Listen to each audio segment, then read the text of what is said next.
Hello, and welcome. You are about to enter the Large K Podcast.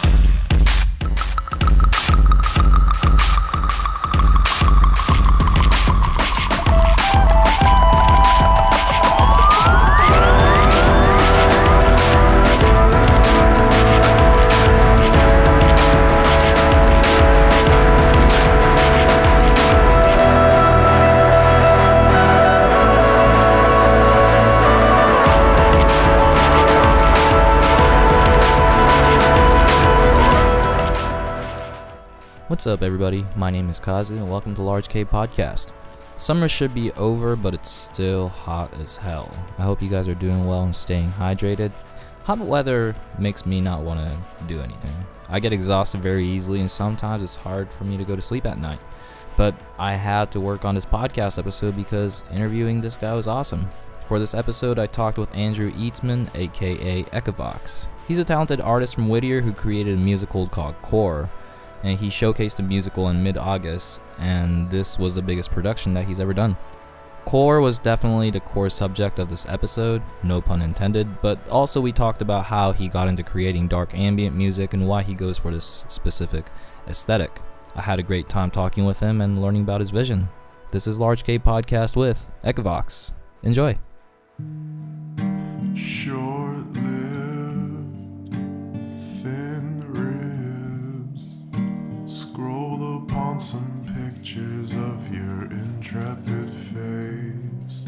I felt myself crumble.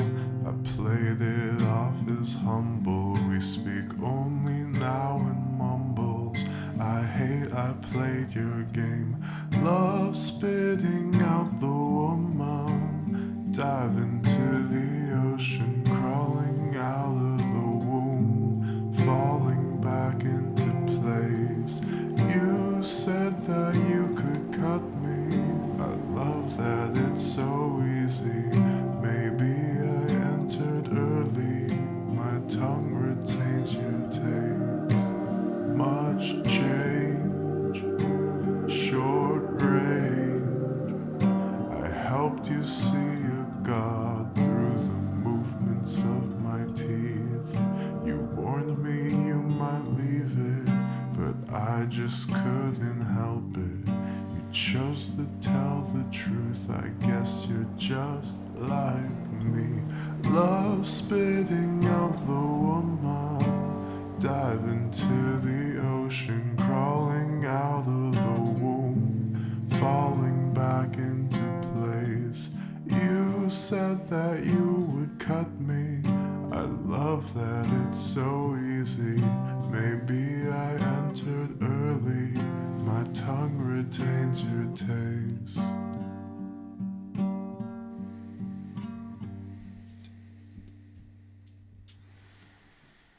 Were you born in Whittier area pretty much? So you've been living around here pretty much your whole life? I lived in San Francisco for a while. Oh, you're from the Bay Area? I'm not from the Bay Area, but I went to school there. Oh, you went to school there? Yeah. Okay, gotcha. And also my girlfriend lives there after I went to school there. Oh, okay. And did you, for like high school or is it just grade College. school? Oh, college. San Francisco State University. That's where I went. Oh, really? Yeah. Whoa, that's crazy. What? My girlfriend Jasmine went there too. What was your major? I just philosophy and religion. Oh, okay. But I just went fall 2014. Oh, okay. Yes. By the time I basically I was pretty much like out by the time like you were there though. Did you enjoy it? I like San Francisco. Yeah. Yeah, it's cool. Going to school there was like the easiest school experience, probably. Right. But it was also because I had better teachers. Right. That's true. And then I just went to Fullerton College to start doing all my general classes. Right. And now I get to take the fun classes, but I don't know where I want to go. Yeah. Or when I want to start.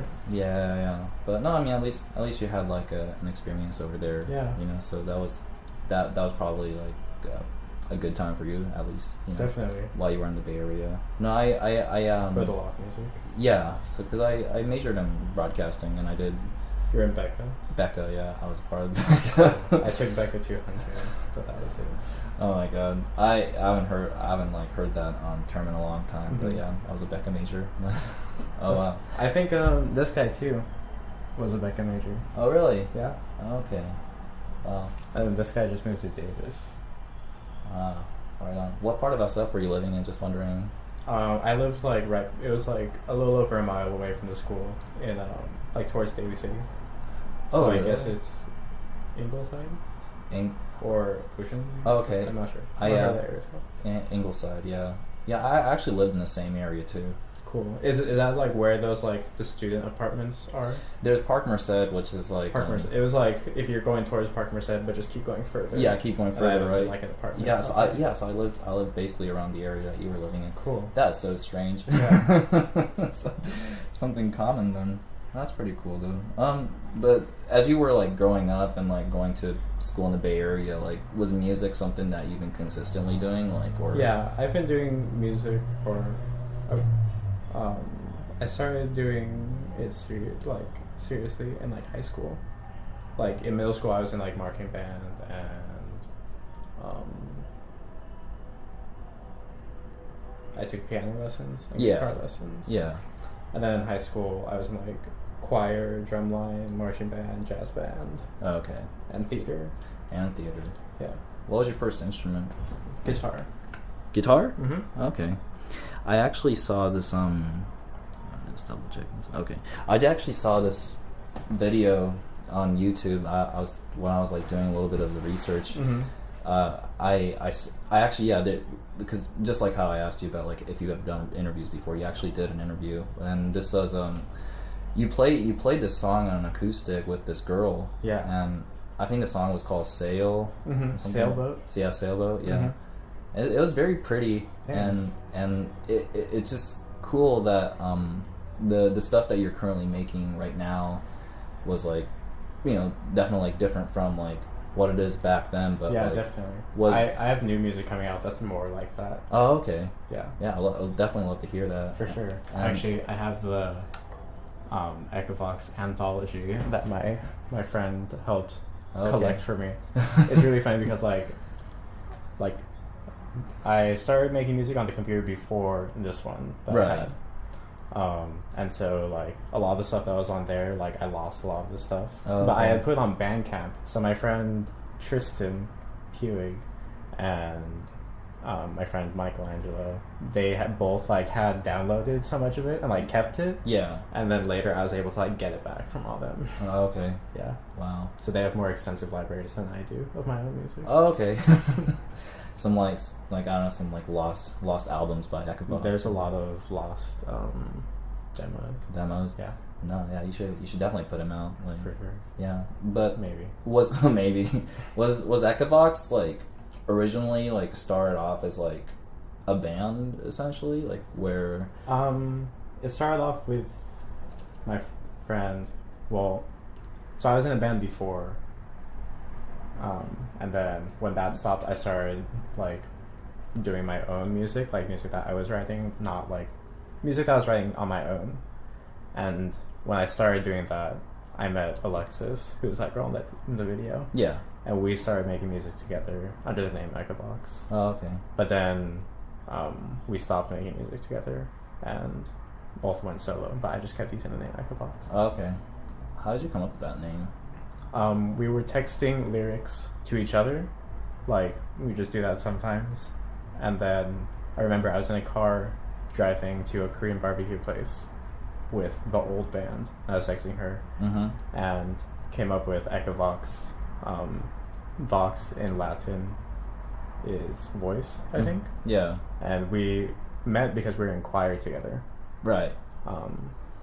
And so vocals were like the focus of the music. Yeah. And then instead of echo masculine, changed it to an A. Echavox. Oh, I see. It's a pretty cool name. And does your other friend like, so she's like kind of running with a solo project, but does she just go with like her own name, or does she have like a? Her project is called Six. Six? Yeah. Like number 6? SIX. Oh. Yeah. That's cool. Yeah. How did you because I feel like you're very like instrumentally like versatile. Thanks. Yeah, because I've seen some live performances where you utilize drums and programming beats and stuff like that too. Because initially when I first discovered your music, I honestly thought it was kind of like, you know, like Tim Hecker-ish, like kind of atmospheric, like, you know, darker stuff, you know. Yeah. But then I kind of more recently find out that, like, you know, you have like so many different sides to you, you know. Yeah. So just wondering, how did you get into beat making? Well, I started recording on my old computer using Audacity, which is just like free on the internet, and I was doing like remixes and like recording my guitar and stuff into it, and it was like really low quality and really difficult, but I did that for like 2 years maybe. Oh, okay. And with Alexis, like we made like 3 or 4 albums like on that program. Right. And then when I met my other friend Michelangelo, Yeah. he introduced me to Ableton, Oh, okay.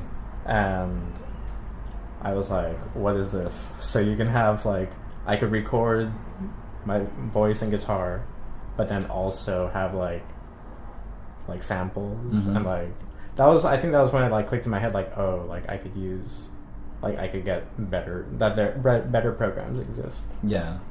And so once I got Ableton, I just started like making music all the time. Yeah. Started. I really didn't like, previously with my old band, we like went to like a studio to like record and like really like find money for it and stuff, and that was like not fun, because then you're there for like 3 or 4 hours, and like I'm too picky, you know, so like whatever we end up with, I'm like, it's not that good. Right.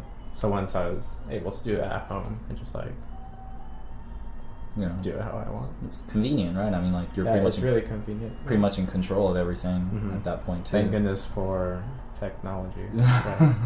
We're so blessed. It's such a privilege to be able to have technology and computers and stuff. Yeah, no, seriously. I mean, yeah, it's amazing how I'm able to create my own radio show at my house too. So. Yeah.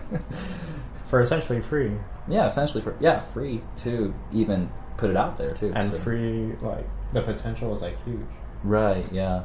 I'm also no, that's definitely true though, and because it's really all right. So another thing is like it's really interesting that you're also into beat making, but the thing is, because not only you do just what was I about to say? Just something along the line of like adding guitar to a beat or anything, but like but also a lot of stuff is like very atmospheric. And how did you, like, were you like already essentially into that type of music, and how did it develop to that? You know what I mean? Yeah. It started out more singer-songwriter because I started out on guitar. Yeah. And I only had a guitar, so I would just like write all my songs on guitar. And then once I got the computer, I was still writing the songs on guitar, but then like more like just adding like sounds, like weird sounds along to the songs. Yeah. And now like I don't really use the guitar anymore. I just go straight to the computer. But I have a lot of samples of myself and of Alexis and all my friends. And so a lot of the sounds I use now are things from my life that I record on my phone. Yeah. Or just things that I find on the internet. Okay. Like movie sounds and stuff. So a lot of it is just kind of nature sound, or like whenever you're just walking around, you just... Yeah, hear something cool, just pull out my phone real fast. That's cool. That's really cool. I think Eamon Tobin does like similar thing where he'll record like, you know, like a bee buzzing to like some escalator sound, something like that. Yeah. And like same with like Bonobo, where he'll like drop a coin and like use that as like a part of the beat, you know? Which is, you know, definitely like inspirational just to kind of see that like everything around you, your surrounding could be an instrument. Yeah, I think about that all the time. Like most I feel like most of the time when I drive alone, I drive like with the music off. Right. And I just like have like the car sound kind of. Yeah. And like you can hear a lot. There's like crazy things going on all the time, you know? Yeah. And also like you have to hear like the cars around you, or like if your car is making a weird sound. So, yeah. I'm also interested in the approach of like, especially with the new EP that you put out this year, the 006_1W, and also the more recent one that you released a few days ago, the EP 011668. Just kind of wondering how did those title come about where it's just kind of minimal and like it's number based? Well, I was definitely influenced by my friend S280F, who is a musician and artist that I work with a lot. Oh, okay. And do a lot of shows with. Oh, okay. They were in core too. Oh, really? Okay. But my reason for coming up with the number thing before was just because like I don't really. It went along with when I made that EP. Like most of it doesn't have. I don't think there are any lyrics. Like a lot of the sounds are my voice. Yeah. But I'm not saying any words. Right. And because like the album before that, Queen of Heaven, all the songs like were like lyrical kind of. Yeah. And I wanted to write something but not using words, so numbers are better. Okay.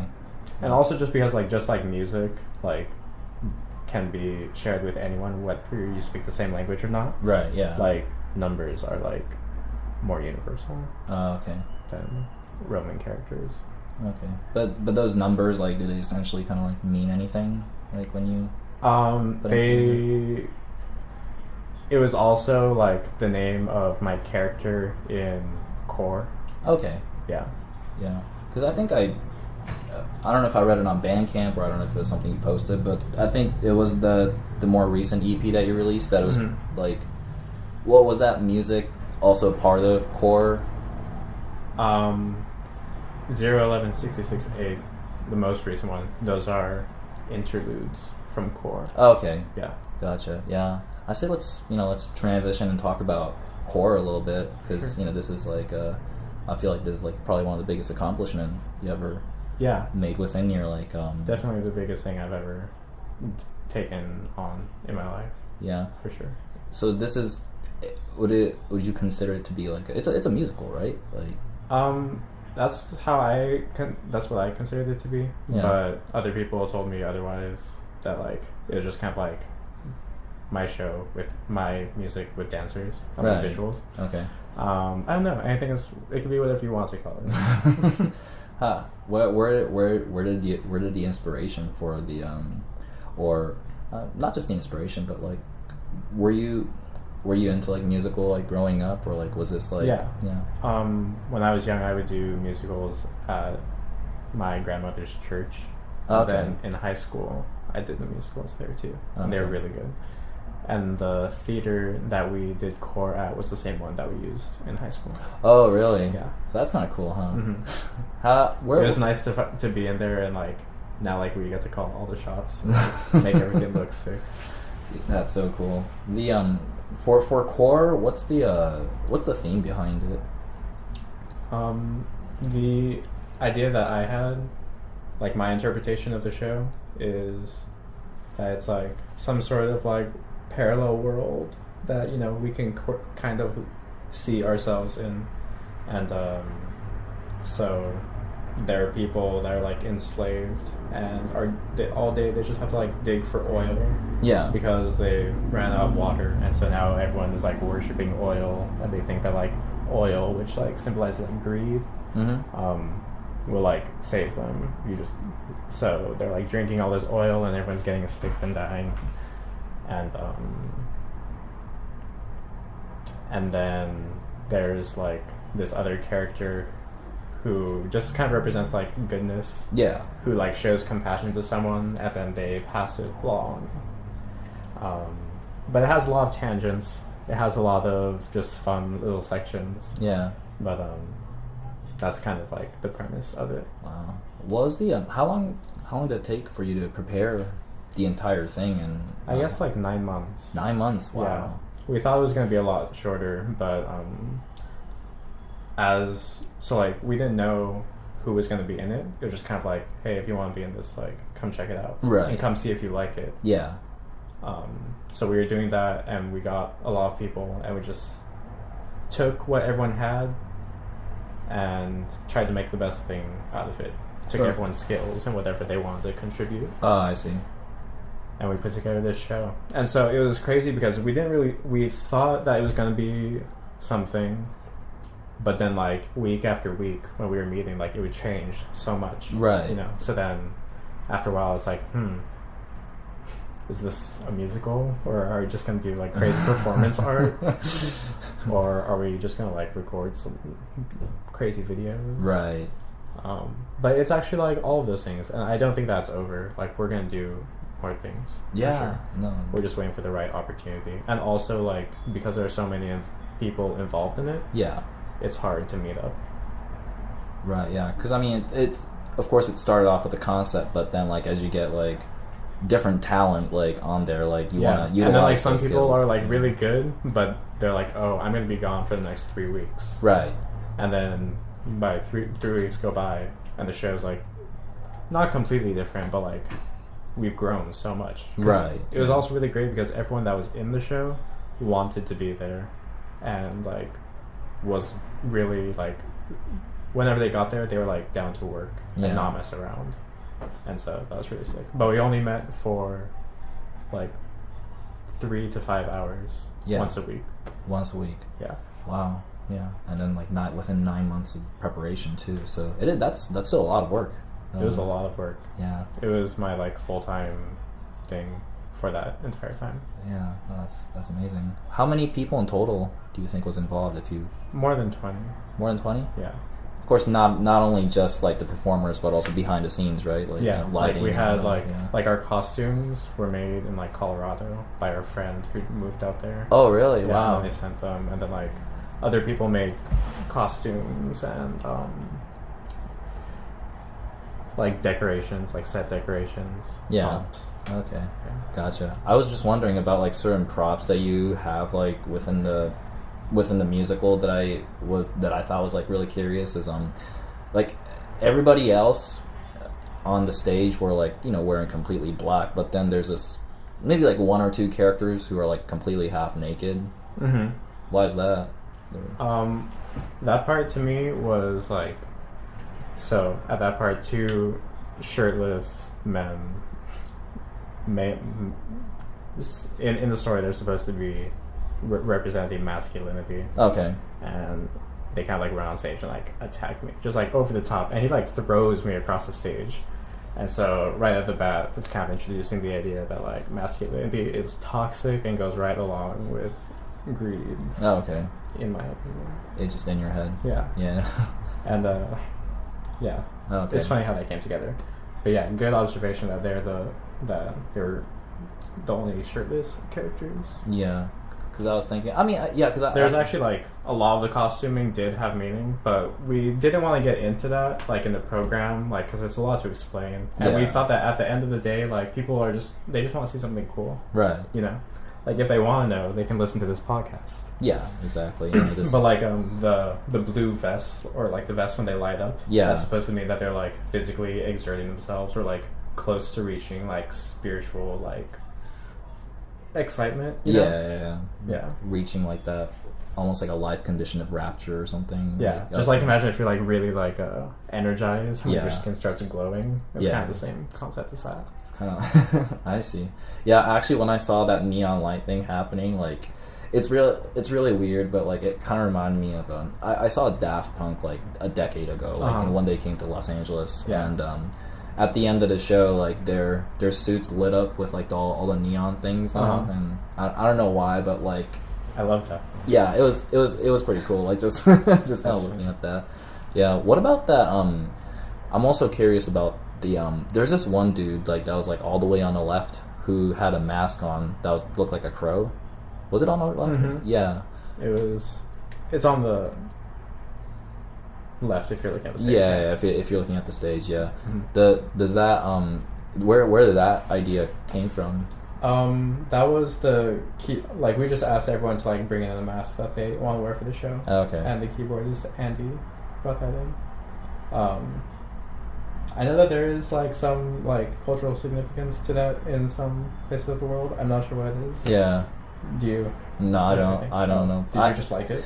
I just I just like it, and also I read quite a bit of like manga and stuff too, and there's a manga called Berserk, and actually my friend showed me that. Yeah, and then there's I didn't finish it. Yeah, and there is actually like one character. Yeah, that one. there's actually one villain who basically dresses up like who dresses up like exact kind of close to that, where he has like this crow mask and like, you know, and his body is all the way covered, because I think the dude doesn't, he can't like be exposed to sunlight, or else like his skin gets like all fucked up and stuff. And basically like he's basically this like torturer, like who works under this priest that's like hailed by everybody, but like the guy's like pure evil though, you know. Like, yeah, so it kind of reminded me of like that character. I don't know if that's, I did not know about that. However, I have seen the last 2 episodes of Berserk, and they're pretty crazy. The first season. First season, yeah. Like with the red things have like the faces on them. Yeah, that's pretty sick. Oh yeah, Ben told me about that. It's a very grotesque, but an amazing, amazing story though, you know. Yeah, but no, I feel like Core, if it has any relation to any anime, it would be like Princess Mononoke. Oh, okay. Yeah, kind of that kind of vibe, I feel like. Yeah, I think, because you know what's, because I did ask a few people about your musical, and one of my friends actually said, like, you know, maybe the theme has something to do with like acid trip or something along that line. I don't know, but like, were you like, did you ever intended it to be kind of like a psychedelic experience at the same time too, or? Usually we were just thinking like, how do we make it crazy, and how do we make people just be like, what am I watching? Like, I really like being on the line of like, borderline, like, is this supposed to be funny, or is this supposed to be like dark? Right. Yeah. It is not about a bad acid trip. I mean, it could be. Like, I guess in some way, like, every story could. I don't know. But I can see how they made an assumption because of the ending of it. So that's another cool interpretation. Right, yeah. And I appreciate whoever said that. Yeah, I hope they felt like it was a bad acid trip. Oh, no, I mean, he told me that, like, you know, there's some part of it that made him feel, like, uncomfortable. That's good. And no, and I even told him, you know, if it made you feel that way, then I feel like the play was successful, you know. I mean, yeah, sweet. Yeah.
Also, I don't know if this is connected to like the musical itself, but also like, because I see you working on the 3D art that you do too, and like also the stuff that you post on Instagram. What's really interesting about you is the aesthetic that you go for, which is kind of like this cross between like kind of like hauntingly grotesque to like kind of beautiful at the same time. It's almost kind of like looking at a xenomorph. Yeah. You know? Yeah. You hit. Oh yes, you hit it right on the head. Yeah. H.R. Giger is a huge inspiration for me. Okay. Visually, definitely. And just like using like the sexuality and like our ideas of like horror and grossness like together. That's very powerful. Yeah. Because I think that's really interesting too. Are you a big sci-fi movie fan? Definitely, yeah. Yeah. I've sampled a lot of Star Wars. I feel like that's like the biggest thing that I go back to. Like I've taken a lot of samples from Star Wars. Oh, really? Because like it's just so vast and there's so many crazy sounds. Yeah. Do you ever sample Wilhelm's scream? I did not sample. No. That's like a sound effect that's used a lot in. Yeah. I mean, any the stormtrooper. Yeah, stormtroopers. Yeah. Like in any movies, really, essentially. But it's like in Star Wars, like it's just almost overused. Yeah, it's just so funny, just because There's also like I was watching The Phantom Menace the other day. Yeah. And there's the sound of like children laughing. Yeah. And they use it twice within like the same like 2 minutes. Yeah. And it's just like it doesn't sound that good. Yeah, that's why Star Wars is hilarious, just because like you have so many of these sound effects that are like holy crap, but at the same time there's like I don't know, just this sheer silliness to like some of the things they add on there, which is like some of the samples like from like the early days of like movie making, Yeah. Do you have a favorite episode? Previously, I was saying one, but I'm just watching one again, and like, I don't know, it has a lot of design aspects I really like. Yeah. But as a movie, like, I just think as a movie, I can't really watch the Star Wars ones anymore. It's not what I'm into. Right. Yeah. But as for like costume design, set design, world design, I'm so into it. Right. It's amazing. So yeah, I guess I'll say one because I really like Darth Maul as a character. Oh wow! And I don't know if you're familiar with Knights of the Old Republic, the video games. Yeah, the video game. Yeah, I know. But I really like the characters in those games too. Oh really? Okay. Would you say like part of like costume design and like core is like somewhat inspired by Star Wars? Yeah, definitely. It's all like Tusken Raider kind of thing. Like that's like what I imagine for a lot of people. Yeah, especially like the cloak. That's... I just really like post-apocalyptic mixed with like intense nature. That's my vibe. Yeah, and technology. Yeah, thrown in there, and technology in there. Yeah, because it's cool because I feel like it's not only just like the concept and like the music is what really moves core, but also it's like a very visual thing too. Because I feel like you're like a visionary when it comes to like, what I'm trying to like show you. Yeah, like whatever. I'm definitely trying to cover a lot of. I really like the idea of like interactive, like people that build things like Universal Studios or something. Yeah. Like when you go into like one of those like sets and it feels like crazy, like that's kind of what I want to achieve. Yeah. Something like immersive. Yeah, you want to show people what's in your head, right? I mean, kind of, yeah. Just like be in this moment and just like forget about like real life. Yeah, for a second. That's true. Speaking of Universal, don't you think it's crazy that like a movie studio has their own theme park? Yeah, that's really crazy. Yeah. Goals. Yeah. Don't you think it's crazy if you've been there that they like fingerprint you to go in? What they do? Yeah, I guess it's a newer thing, but my friend works there and took me recently, and you get fingerprinted when I went in. Well, what happened? I wasn't as mad as my friend thought I was going to be. But I was like, this is crazy. No, everyone has these fingerprints. Really? What happens like if they fingerprint you? Do they just like keep track of who comes in and stuff, or like? I really don't know. It just like seems like so futuristic and like creepy. Yeah, but also like people have it on their phone all the time, so that's true. Yeah, I go to nothing is private. Yeah, I go to 24-hour fitness and they take my fingerprint. Oh really? Yeah. You have to punch in your phone number and then put your fingerprint on it, or else they won't like let you through. Yeah. It's kind of scary, huh? It just feels weird. I mean, eventually, I think. I don't know, I was thinking about this the other day, but you know, you watch like a lot of those like other sci-fi movies, and like especially those where like, I don't know, I forgot which movie it was, but like they'll, you know, I was thinking eventually like we'll have like barcode on us or something, or like. Definitely. I think a lot of people do have like chips like inserted in their skin. Yeah. And I'm into it. I mean, it's gonna happen one day. Yeah.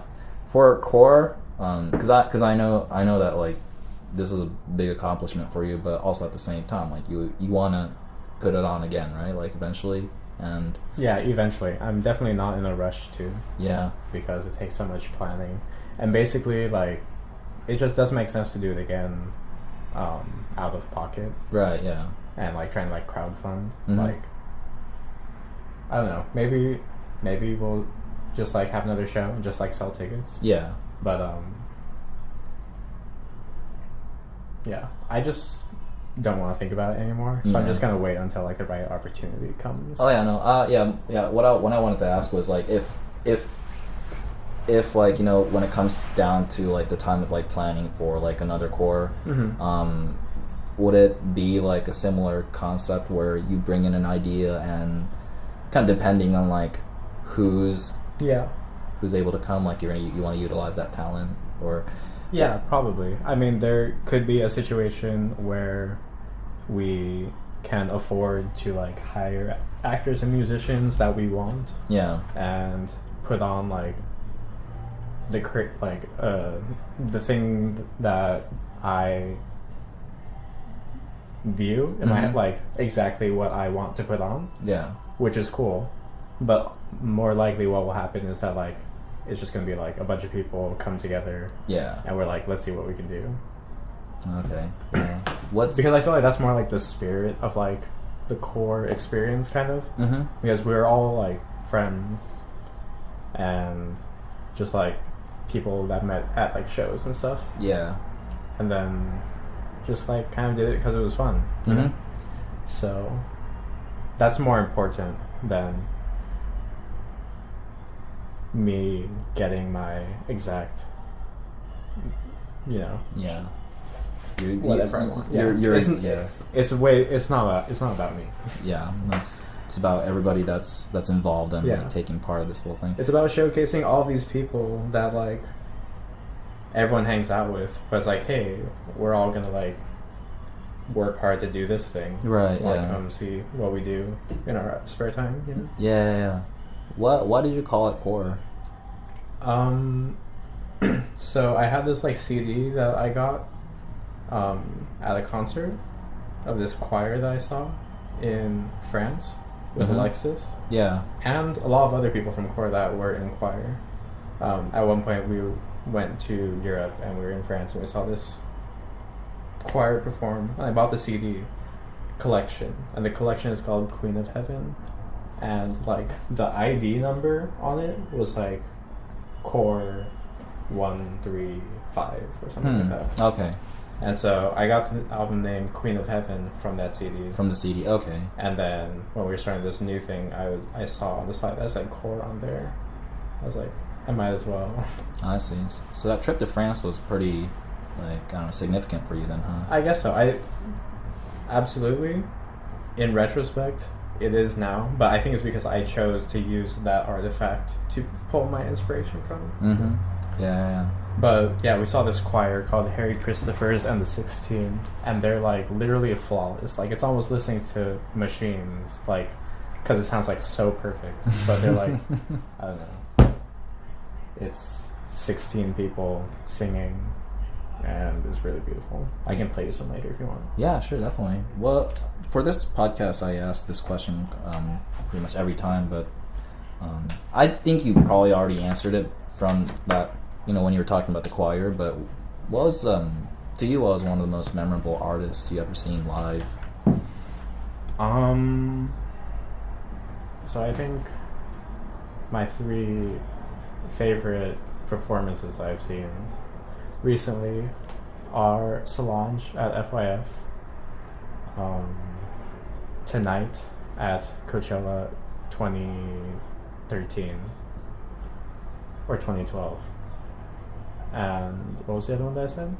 You said Solange Tonight. Oh, and I don't remember. Oh, Hans Zimmer. Hans Zimmer. Hans Zimmer was really amazing. But I'm also going to throw in DJ PayPal at this place called, I think it's called Work LA. I don't know if it's still open, but it was really good. Oh wow. I went by myself and it was great. Yeah. Do you usually go to shows like by yourself or like with friends or? I usually go by myself.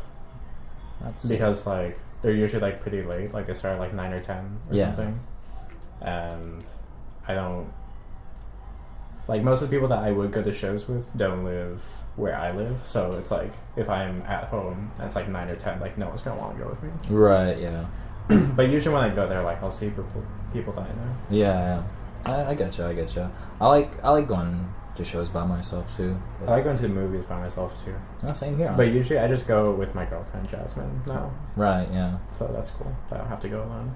But it's like sometimes, like I don't know, I'm sure that she doesn't like going to shows that end at like 2 or 4 in the morning. Right. Yeah. And usually I don't stay that long too either. But yeah, I don't know.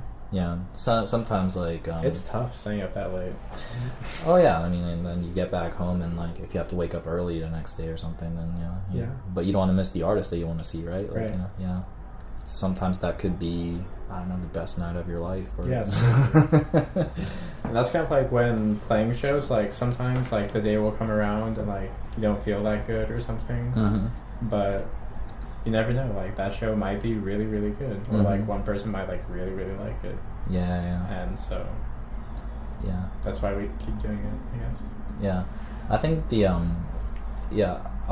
wanted to say because I think like you were talking about the Solange at FYF performance. Like I really enjoyed that performance too. But yeah, what did you think of the entire stage aesthetics that she was going for? Like, it was like all red and like they were like choreographies, and it was absolutely perfect. Every band, I think Solange did choreograph the whole show by herself as well. Oh wow! And it's fantastic. Like every band member was just like, not only did they know everything, like they were like, you could tell that everyone was comfortable with what they were supposed to perform, and they were having fun with it.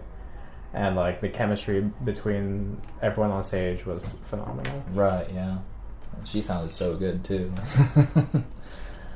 I think that's like when you see people on stage that are like on the same vibe and they get it and they're like doing their thing, it translates so much to the audience energy as well. Right, yeah. I see. So what's so far when it comes to Echavox and new music, like what are you thinking about putting out in the future? Well, there's the album that's like the soundtrack of Core, and that's gonna come out probably on cassette from this label Tectorum Tapes in San Diego. And then I also have this EP called Columbarium of Celestial Peace Ombu Hybrid. Oh wow. And that's only 3 songs, I think. And I feel like they're like the best song. 2 of them at least are like I thought that they were the best songs I've written. Maybe other people will probably disagree, but to me they're like, I think they're really good. I'm surprised, I was like surprised myself. Proud of myself. So that's 2. And then I just put out that 011 or 006-1W, and that one, like a lot of those songs were like 2 or 3 years old that I didn't finish, and then I came back to them and finished them all. Right. And that felt really good because like I felt like there was something there, and it was a good experiment for me to like try to make like heavier music. Whenever you perform live, I haven't been to your just personal like Echavox show yet, but since I don't know, ever since like you kind of like eliminated like the guitar aspect of the show, and like it has turned more into like has it turned more into like a DJ set, or? So before it was like I was playing some songs on guitar and singing, and then I also had like Ableton, or like I had this like drum machine before, and I just really don't like being that cramped on stage. And like I feel like well, it was because most of the time the shows that I was playing were like DIY shows, backyard shows, and the sound systems were like never good. There's always like feedback. So I stopped playing the guitar and singing, and started playing with this drummer Ryan, and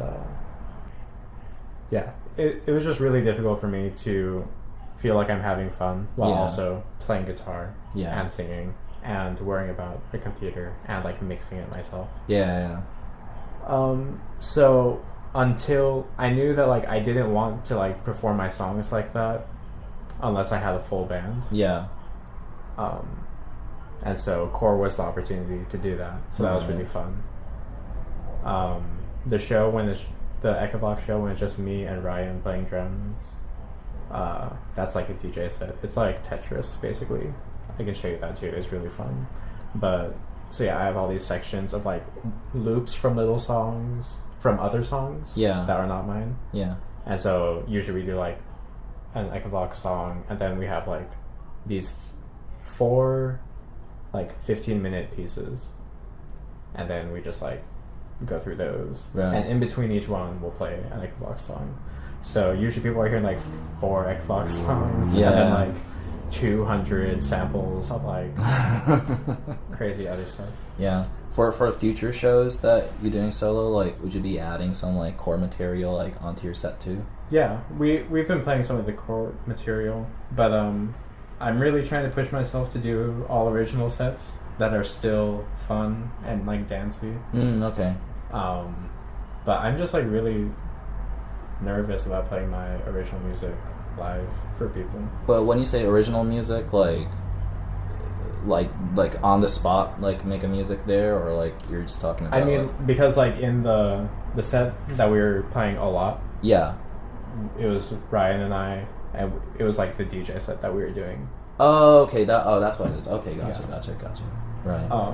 Because within that it was only like 4 Echavox songs, and then so you but you could argue, like I would argue that like the other pieces are Echavox songs that are composed of like all these samples. Okay.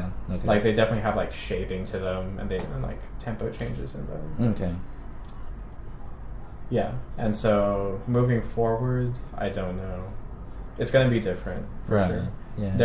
It really depends on like who's available and like who is feeling like playing those songs. But yeah, I'm trying not to do as many shows now. Okay. I'm just trying to get better at making things with my hands and computer. Because I think that's a cool thing about you, is that you seem to want to experiment with like different style of art and absolutely and really get into that. I mean, music is just a part of it. During core, like while we were like practicing for it, there were definitely a lot of times when I felt like I wasn't gonna make music anymore. Oh really? Yeah, like I stopped making music for probably like maybe like 4 months before core started, and then like until the last 2 months of core. Mainly because like I didn't really have to make music anymore. Like I had so much on my plate already that I didn't have time. But yeah, it's also just good to like have space. And then like when you do another form of art, you definitely see yourself in it, and it helps you reflect on like music. So then when I went back to all the music, like finish them up, it was way easier. Because that's true, because I first thing when I discovered your music, I felt like, man, this guy's like really putting stuff out consistently. I mean, because I think within just this year, it's not just EPs but also like a single track like that Mosquito songs to like that other collaborative one with like, and then like remixes. That sounded pretty cool too. Thanks. And so I just kind of, I guess I mean just like in my life, yes, I'm always and like on Instagram too, like I post a lot of like weird like photo edits that I do on like my phone and stuff all the time. Yeah. It's just kind of like how I interact with existence every day, like, Yeah. and like journaling for me. I don't feel like I release music consistently though, because usually like I put it up and then like I take it down. I'm really indecisive about that. No, okay. Maybe it was just like this year because of like, you know. I guess so. Maybe I just make it seem like I'm very like Yeah, I think on top of it. I think it was just like when as I was searching, it was like all 2017 at the moment. But then I think Right. before that it was like 2014 was probably the last project you released, Mhm. right? Yeah. Before Queen of Heaven. Before Yeah. Queen of Heaven. Okay. Yeah. Well, I did release some stuff, but I took it down, Oh, really? Okay. Yeah. and some of it is getting re-released Okay. or has been already. Yeah.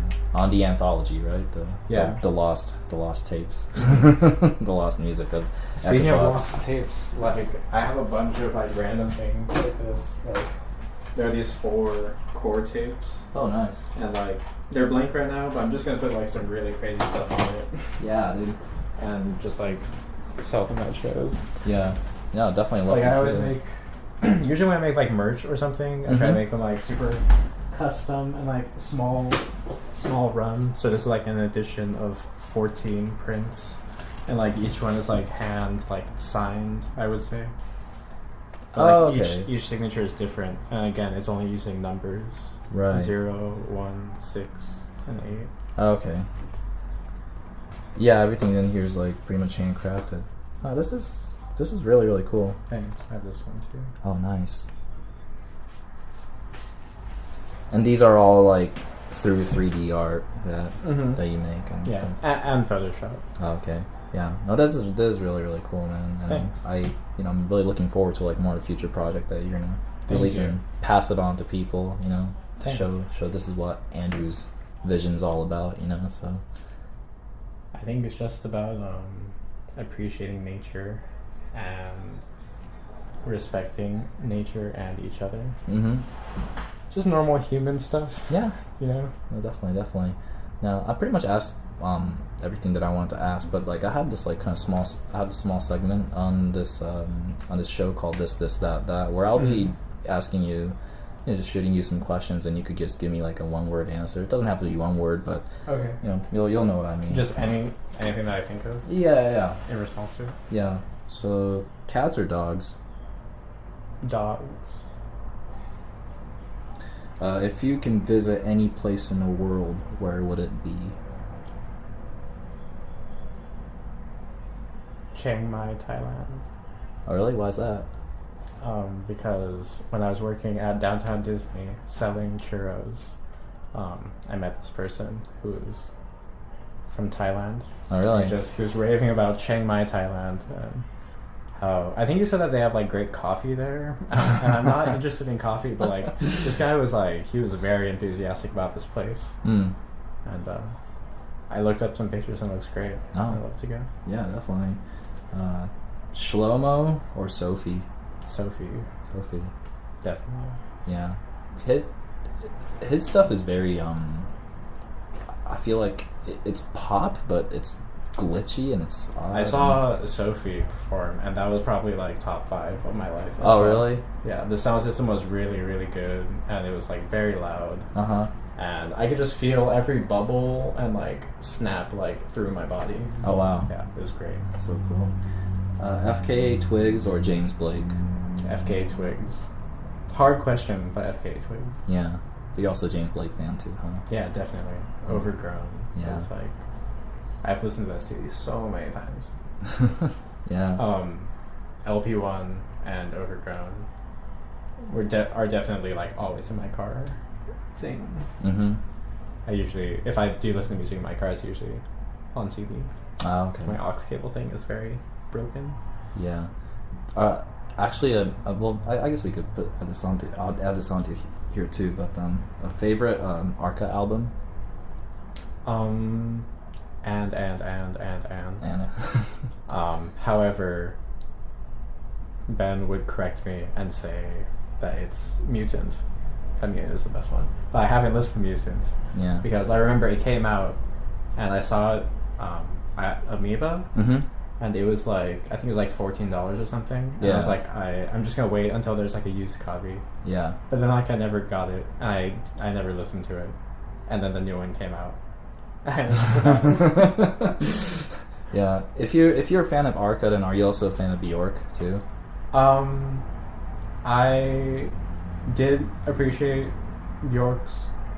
I really love Bjork's videos that she's putting out right now. Yeah. They're crazy. Music, I've been on and off with it for like since I heard of her a couple years ago. Yeah. But I can't say that I 100% endorse Bjork because I read that she said some things that I was not okay with. Oh, okay. But I mean the video where her body's like 3D and like there's like fire inside. Yeah. It's so sick. Oh yeah. No. And we saw her at FAF too. That was pretty good. Yeah, I feel like some of the art that you do like through your 3D project, it somewhat reminds me of like her aesthetic too. Yeah, you know, so. Definitely also influenced by that vibe. Yeah, definitely. Now here's the last one. Iceland is sick. Oh, I'll just say that Iceland is sick. Yeah, I'll have to go there one day.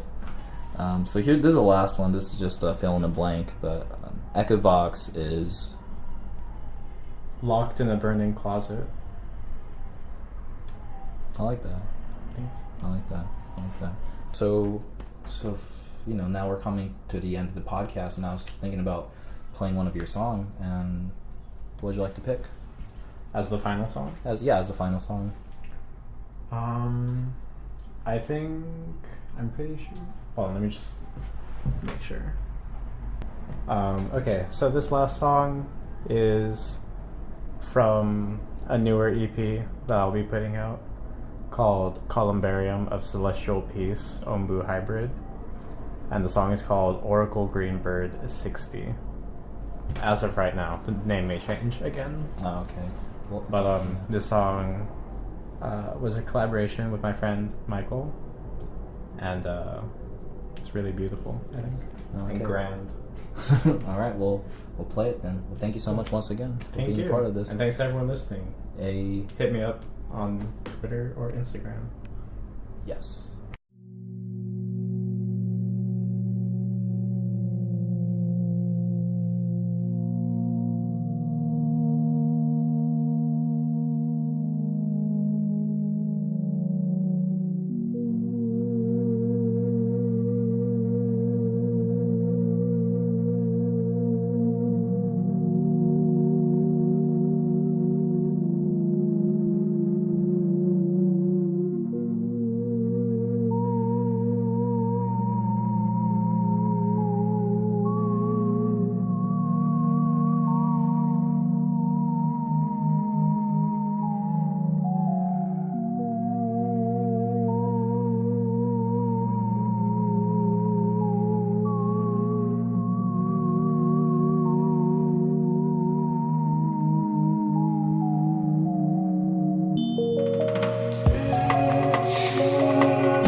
That was Echavox.